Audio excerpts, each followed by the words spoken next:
Hello students, welcome to smart পাঠশালা। চলে এসেছি আজকে আবার একটি নতুন ভিডিও নিয়ে। ক্লাস 8 ইংলিশ লেসন 7 এ কিংস টেল।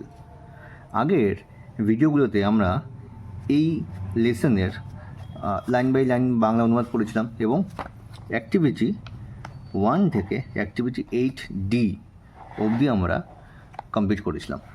আজকে চলে এসেছি আমরা নতুন একটি ভিডিও নিয়ে, যেখানে আমরা অ্যাক্টিভিটি 9 এবং অ্যাক্টিভিটি 10B অর্থাৎ সামারি এগুলো করব। তাই চলো সময় নষ্ট না করে ভিডিওটা আমরা শুরু করি। চলে আসি আমরা অ্যাক্টিভিটি 9-এ। কী বলছি একটু দেখে নিই। Find the words in the passages that meaning the following. মানে আমাদের এখানে যে সেন্টেন্সটা দেওয়া আছে আর কি, এই সেন্টেন্সে যে মিনিং আছে, যে মানেটা আছে, সেটা আমাদের প্যাসেজের মধ্যে কোন কোন ওয়ার্ডের মানে একই রকম, অর্থাৎ সমর্থক শব্দ যাকে বলে আর কি, সেটা আমাদেরকে খুঁজে বের করতে হবে। তাই চলো শুরু করি। কী বলছে প্রথমে এতে? To care for someone or something. মানে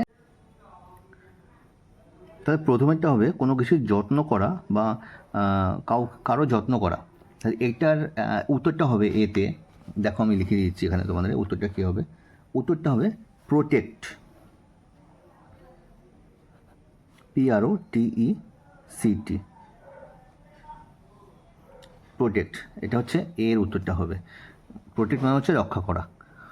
নেক্সট দেখি 2 নম্বর বা বিতে কী বলছে। The state of being successful, মানে সাফল্যের দোরগোড়ায় বা রাস্তা, সাফল্যের রাস্তা। এটা উত্তরটা কী হবে? এটার উত্তরটা হবে বিতে সাকসিড। ঠিক আছে, এর উত্তর হবে সাকসিড, SUCCEEDED, সাকসিড। ঠিক আছে, সাফল্য। নেক্সট কী বলছে দেখো। Having great love and being loyal, মানে বিশ্বস্ত এবং গভীর ভালোবাসা। তাই এটা উত্তরটা হবে সি এর। দেখে নাও কী হবে। সি এর উত্তরটা হবে ডিভোটেড। ঠিক আছে, DEVOTED, ডিভোটেড। এবার 4 নম্বর দেখে কী বলছে। ডায়েড, মানে মৃত্যু। তাহলে এখানে আমাদের 4 নম্বর যেটা হবে ডায়েডের সমর্থক শব্দ, সেটা হচ্ছে পেরিজড। ঠিক আছে, PERISHED, পেরিজ কথার অর্থ কিন্তু মৃত্যু বা মারা যাওয়া। তাহলে এগুলো কিন্তু অ্যাক্টিভিটি 9-এর ABCD, এই 4টে যেটা উত্তর হবে সেগুলো আমি লিখে দিয়েছি। এবার চলো আমরা চলে যাই অ্যাক্টিভিটি 10Bতে। কী বলছে দেখে নিই। হ্যাঁ, কী বলছে। Write a summary of the following passages. Write the summary of the following passages, মানে এটা এই যে প্যাসেজটা দিয়েছে আর কি, এটা এত বড় প্যাসেজটা পড়ে আমাদেরকে এর সারাংশটা বের করে লিখতে হবে। তো চলো আগে এই পুরো প্যাসেজটাকে একটু পড়ে নিই। হ্যাঁ, চলো আগে প্যাসেজটা তাহলে পড়ে নিই। Long ago during the reason of খালিফা হারুন উল রাশিদ, মানে অনেক দিন আগে খালিফা হারুন উল রাশিদের শাসনকালে, there lived a businessman called Ali, সেখানে একটা ব্যবসায়ী বা যে বাণিজ্য করতো, বণিক বসবাস করতো, যার নাম ছিল Ali. One day Ali went on a pilgrimage, মানে একদিন সে তীর্থযাত্রায় গেল। সে আলী হচ্ছে তীর্থযাত্রায় গেল। হি হ্যাড 500 গোল্ড কয়েন, তার কাছে 500খানা সোনার মুদ্রা ছিল। Which he put in a jar, সে যেগুলোকে একটা জারের মধ্যে রাখলো। And fill the jar with oil, এবং ওই জারটা তেল দিয়ে ভরে দিল। Ali left the jar with his neighbour Abdul, Ali ওই জারটাকে তার যে প্রতিবেশী আছে আব্দুল, তার কাছে রেখে গেল। ওয়াইল আলী ওয়াজ অ্যাওয়ে, যখন আলী ছিল না। ওয়ান ডে, একদিন, Abdul ran out of cooking oil in his house, মানে আব্দুল কী করলো না, সে বাড়িতে মানে রান্না করার সময় তেলের অভাব দেখা দিল। হ্যাঁ, তাই কী করলো সে। He took out some oil from Ali's jar, সে কিছুটা তেল ওই আলির জার থেকে বের করলো। As Abdul was pouring the oil several gold coins fell out from the jar, মানে যখন আব্দুল ওই তেল ঢালতে গেল ওর মধ্যে থেকে কিছু সোনার কয়েন ওই জার থেকে পড়ে গেল। হি বিকাম গ্রেডি, সে ভীষণ লোভে পড়ে গেল।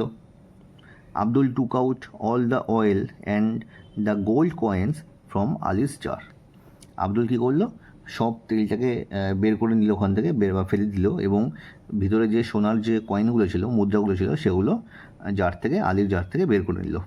দেন he replace the oil in the jar from an oil trader, আবার ওই জারটাকে পুনরায় দোকানদারের কাছ থেকে তেল নিয়ে এসে আবার ভরে দিল। Ali return several months later, Ali কয়েক মাস পর বাড়িতে ফিরে আসলো। He did not find his coin, সে মুদ্রাগুলোকে দেখতে পেল না। Abdul said he knew nothing of it, এবং আব্দুল বলল, আমি এই ব্যাপারে কিছুই জানি না। আলি ওয়েন্ট টু দ্য খালিফা, আলি খালিফার কাছে গেল। খালিফা হারুন উল রাশিদ হিয়ার্ড আলিস কমপ্লেন্ট, খালিফা হারুন উল রাশিদ সে আলির যে অভিযোগ সেটা শুনল। But there was no proof against Abdul, কিন্তু সেখানে কোনো প্রমাণ কিন্তু আব্দুলের বিরুদ্ধে ছিল না। দ্য খালিফা কল্ড অ্যান অয়েল মার্চেন্ট, খালিফা কী করলো, একজন যে তেলের যে ব্যবসা করে বণিক, তাকে সে ডেকে নিয়ে আসলো। ঠিক আছে। He tested the oil and said it was 2 months old, সে ওই যে তেলটা আছে তেলটার পরীক্ষা করলো এবং সে বললো যে এই যে তেলটা আছে এটা 2 মাস আগেকার। Ali had been gone for 7 months, কিন্তু আলি প্রায় 7 মাস আগে বাড়ি থেকে গেছিলো, বা বাড়ি থেকে বেরিয়ে গেছিলো আর কি, ঘুরতে গেছিলো, তীর্থে গেছিলো।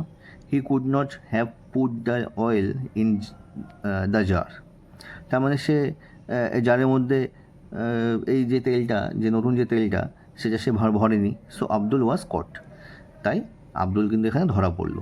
আলি গট ব্যাক হিজ কয়েন্স, আলি কী করলো না, তার মুদ্রাগুলো সে আবার ফিরে পেল। ঠিক আছে। তো এটা হচ্ছে 190টা ওয়ার্ডের মধ্যে গল্পটা লেখা আছে, এটাকে আমাদেরকে ছোট করে সামারিতে লিখতে হবে। তো চলো দেখি, আমরা এটা লিখে রেখেছি, দেখে নিই কী হবে এটার উত্তরটা। চলে এসেছি আমরা বোর্ডে। অ্যাক্টিভিটি 10B যে সামারিটা সেটা আমরা লিখে রেখেছি, তোমাদেরকে একটু বুঝিয়ে দিই। Ali a businessman went on a pilgrimage after storing 500 gold coin, 500 gold coins in a jar filled with oil and leaving it with his neighbor Abdul, মানে আলি যে বিজনেসম্যান, একজন ব্যবসায়ী বা বণিক, সে তীর্থযাত্রায় গেল, কী করলো না, 500খানা তার গোল্ড কয়েন ছিল, সেটা একটা জারের মধ্যে ভরে তার উপর তেল দিয়ে সেটা তার যে প্রতিবেশী আছে আব্দুলের কাছে দিয়ে গেল। হোয়াইল আলি ওয়াজ অ্যাওয়ে, যখন আলি চলে গেল, Abdul discovered the coins, Abdul সে আবিষ্কার করলো বা খুঁজে পেল কয়েনগুলোকে। বিকাম গ্রিডি, ভীষণ লোভী হয়ে পড়লো। অ্যান্ড স্টোল দেম, এবং তাদেরকে চুরি করলো। Replacing the oil with new oil, এবং ওই পুরনো যে তেলটা আছে সেটাকে সরিয়ে দিয়ে নতুন তেল দিল এর মধ্যে। হোয়েন আলি রিটার্ন, যখন আলি ফিরে আসলো, he found the coins missing and complain to the খালিফা, সে দেখতে পেল যে সে জারের মধ্যে সে কয়েনগুলো ছিল না, হারিয়ে গেছিলো, এবং তাই সে খালিফার কাছে কমপ্লেন করলো। দো আব্দুল ডিনাইড ইট, আব্দুল কিন্তু সেটা অস্বীকার করে গেল। দ্য খালিফা prove his guilt by testing the oil, খালিফা কী করলো না, প্রমাণ করলো সে যে মিথ্যে বলছে বা সেই যে অপরাধী, সেটা প্রমাণ করার জন্য সে এই যে তেলটা আছে সেটাকে টেস্ট করলো। Which was newer than it should have been, যেটা ছিল নতুন, মানে যেটা থাকা কথা ছিল, যে 7 মাস আগেকার যে তেল আর কি, সেটা না ছিল, সেটা ছিল একদম নতুন। আব্দুল ওয়াজ কট, আব্দুল ধরা পড়লো। And Ali goat his coin back, এবং আলি তার সেই কয়েনগুলো আবার ফিরে পেল। ঠিক আছে। তা দেখো এখানে কিন্তু আমরা অ্যাক্টিভিটি 10B করে দিয়েছি। এ কিংস টেল এই গল্পের এই যে কাজটা আছে আর কি, অর্থাৎ অ্যাক্টিভিটি 10B, এই কাজটার মাধ্যমে কিন্তু আমরা পুরো গল্পটার অর্থাৎ পুরো লেসনটার যত অ্যাক্টিভিটিস আছে সব কিন্তু আমরা করে ফেললাম। তাহলে নেক্সট ভিডিওতে আমরা লেসন 8, ঠিক আছে, অর্থাৎ ক্লাস 8-এর ইংলিশের লেসন 8